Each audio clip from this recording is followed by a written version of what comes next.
Gaji naik, tapi tetap miskin. Kalimat yang terdengar menyedihkan, tapi juga sangat nyata. Dan mungkin, ini sedang terjadi pada kamu, tanpa kamu sadari. Dulu kamu bergaji 2 juta. Sekarang 4 juta. Dulu 4 juta. Sekarang 6 juta.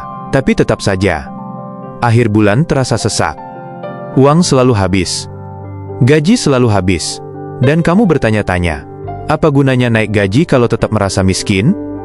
Masalahnya bukan di jumlah, tapi di kebiasaan. Bukan di angka, tapi di pola pikir. Bukan soal berapa banyak uang yang kamu punya, tapi kemana perginya uang itu setiap bulan. Gaji naik, tapi gaya hidup juga naik. Kebutuhan naik. Keinginan naik. Tuntutan sosial ikut naik. Akhirnya, yang naik bukan kualitas hidup, tapi tekanan hidup. Dulu kamu merasa cukup dengan 1 handphone. Sekarang harus 2. Dulu cukup motor bekas. Sekarang maunya mobil baru.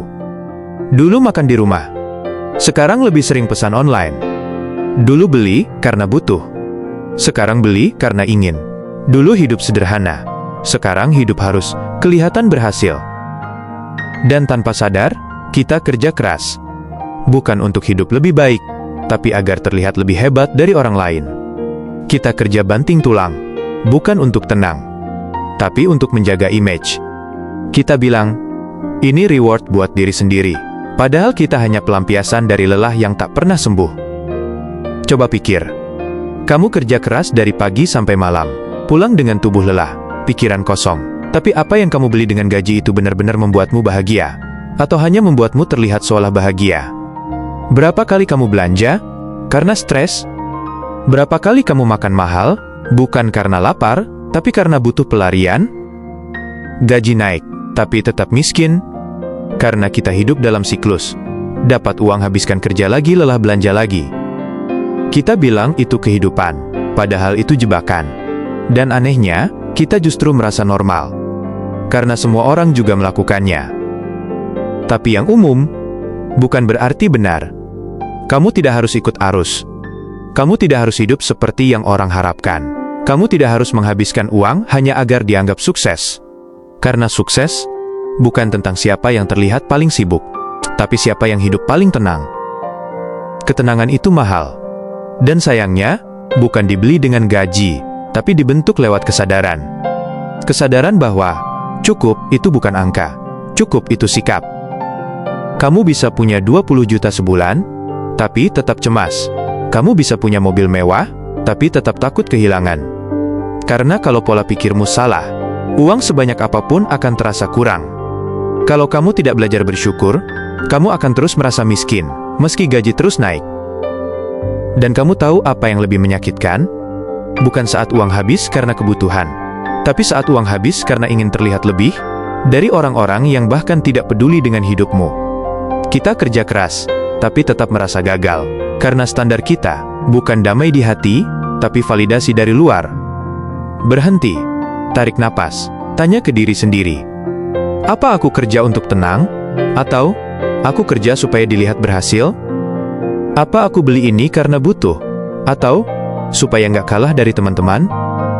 Gaji naik, tapi tetap miskin. Karena kita jarang belajar mengelola, kita hanya fokus menghasilkan. Padahal, menghasilkan tanpa mengelola, itu seperti menuang air ke ember bocor. Sebanyak apapun airnya, akan habis juga. Kita bangga bisa beli barang mahal, tapi lupa bertanya, ini keinginan atau kebutuhan? Ini untuk aku atau untuk orang lain? Dan perlahan, kita jadi kehilangan arah. Kita kejar uang, tapi tak pernah kejar makna. Uang itu penting, tapi lebih penting lagi, apa yang kamu lakukan dengan uang itu? Karena pada akhirnya, yang membuat hidupmu berubah, bukan jumlah uangmu, tapi caramu memperlakukannya. Belajarlah mencatat pengeluaran. Belajarlah menahan hasrat belanja. Belajarlah untuk berkata, ini belum perlu, ini cukup dulu. Bukan berarti kamu pelit, tapi kamu sadar bahwa hidup bukan tentang boros, tapi tentang bijak. Kalau kamu tidak belajar mengatur 3 juta, maka 30 juta pun akan terasa kurang. Kalau kamu tidak bisa menahan diri saat gaji kecil, maka saat gaji besar, kamu akan makin terjerat. Gaji besar itu bukan jawaban kalau kamu tidak pernah membenahi kebiasaan. Dan ingat, orang miskin bukan yang tak punya uang, tapi yang selalu merasa kurang, selalu merasa tertinggal, selalu merasa kalah dari orang lain. Padahal, kita semua sedang jalan di waktu yang berbeda, di jalur yang berbeda, dengan kapasitas yang berbeda. Kamu tidak perlu jadi seperti orang lain. Kamu hanya perlu jadi versi tenang dari dirimu sendiri. Karena ketika kamu tenang, kamu akan bisa berpikir jernih. Dan saat kamu berpikir jernih, kamu bisa mengatur hidupmu jauh lebih baik. Jangan buru-buru naikkan gaya hidup. Naikkan dulu kesadaranmu. Naikkan dulu literasi keuanganmu. Naikkan dulu kemampuanmu menahan diri. Baru setelah itu, biarkan gaji yang mengikuti. Hidup bukan soal terlihat hebat, tapi soal benar-benar merasa damai. Dan damai itu datangnya saat kamu tidak dikejar cicilan, tidak diburu gengsi, tidak dipaksa tampil, tapi cukup, dan bahagia dengan cukup. Jadi, kalau hari ini kamu merasa gajimu naik, tapi tetap miskin, itu mungkin pertanda untuk berhenti sejenak, merenung, menata ulang. Uang tidak akan pernah cukup untuk hidup yang tidak teratur, tapi uang yang sedikit pun bisa cukup untuk hidup yang bijak. Dan sebelum video ini berakhir, ingatlah, berhenti sejenak, mulai berpikir, demi hidup yang lebih baik. Ini, lampu merah.